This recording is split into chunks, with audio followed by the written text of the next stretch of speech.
Hello everybody, welcome back to How to Build a B-1 Bomber. I don't have a whole lot for you this week, but I'm going to show you what I did. I got all my boards glued in there and got them all resined up. I just did this morning, put the resin on there. I had to go get some finishing resin. I didn't want that waxy buildup, you know, that I get from that regular resin. So it don't work very good for finishing resin. And this will hold my paint a lot better. But I'm going to go ahead and get this all primed up, get it slicked up, get it looking good. And shoot some white in there. In all these areas, I'm going to go ahead and get all this. And get all that looking good. Then I'm going to put my bomb dropping device in there. And get that all done.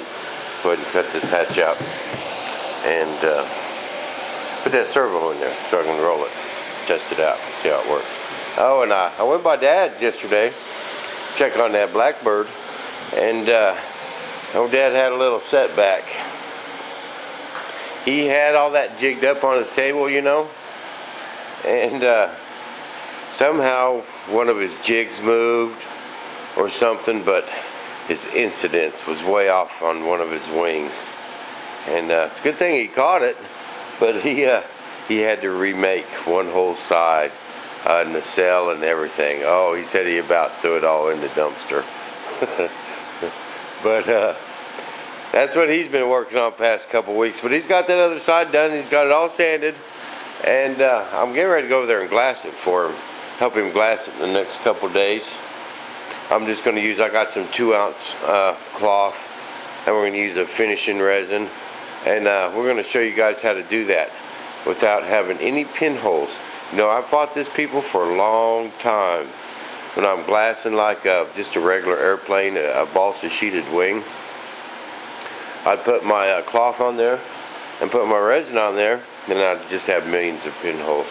I'm going to show you guys how to do that. Well, it will be pinhole free. And scrape it down with a razor blade. Have you guys ever tried that? And man, you want to talk about a nice surface. And then shoom, your first coat of primer looks awesome. You know, a little bit of filling, that thing's ready to paint. And I'm going to show you guys how to do that over there at Dad's.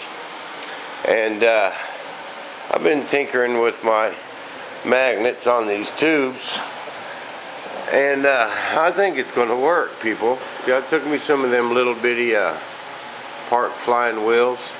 Got at the hobby shop. I got 2 of them for, it's like 25 cents. They was in these little bitty old packages, and I was at the hobby store the other day, and I set 2 packages on the counter. And I got home, there was only one in my sack. So either they must have missed it, but I'm gonna have to go run on back to the hobby store to get a 25-cent pack of wheels. Okay, but I just glued washers on these tubes, and man, they hold pretty good, people. I would pick this thing up and shook it, and I mean, I could almost pick up this whole little device, and they don't fall off of there, but when they hit that wheel,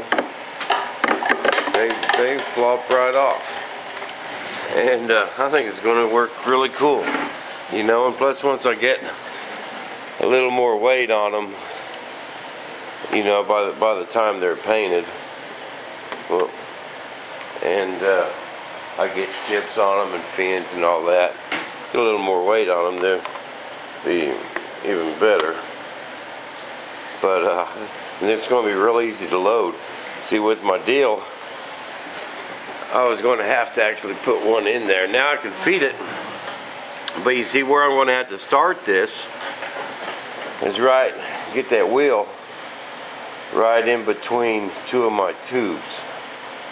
Okay, now if I do that, now I can load them all the way around, and my sprocket, which I'll have over here by my servo, will pick that up good right there.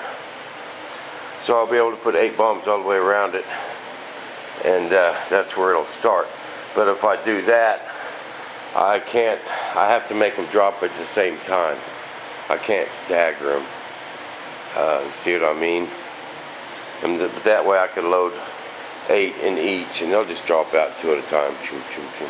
Which, you know, by the time that thing spins around, you know, it don't spin super fast, but I mean, you know, it'll about like that. So it'll spit them out pretty quick, enough to where I can saturate the whole target with cardboard tubes. With you know what I was thinking about doing though, is making me some kind of mold and taking some of my calcium carbonate, but I need like a binder to hold that calcium carbonate to where when it hits the ground it'll still puff out but not solid enough like epoxy. You know what I mean? Like them exploding golf balls people hit, you know, when you hit them golf balls and a big old cloud of white smoke comes up. I would think maybe some sugar water. Mix that calcium carbonate up with some sugar water and throw it down on, you know, let it dry into a hunk, and I'll throw it down on cement and see what it does. But if anyone's got any ideas out there to where I can make some kind of a chalk calcium carbonate tip or something, a binder I could use that won't glue it up solid, just good enough to hold it in these tubes, so that way when they hit the ground they'll put up little white puffs of smokes and it'll leave a mark. I think that would be cool. If anyone got any ideas on that, tips, give me a holler, because I think I could make a bunch of molds. I could have Dad spin one up on the lathe and you know, get it in, make me a mold, and then maybe make them out of wax, one of them wax sand molds or something. I don't know. I'm open for ideas. Or if even anyone out there's got the capabilities of doing something like that, give me a holler. That would be cool. I can go for that. It's not something that'll explode, it's not a hazard, and it'll look cool. I would go for that. But let's hear some ideas, people. Everyone's got to get involved in this. And what else did I have for you guys? Oh, my website.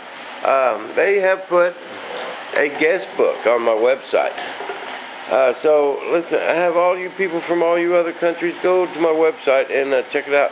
And they've got a place for you to send your pictures. You can email pictures to photos.b1bproject.com something. But if you look at them links on the top, you can you'll find it. It's got a little I don't know why my mind goes blank when I make these movies.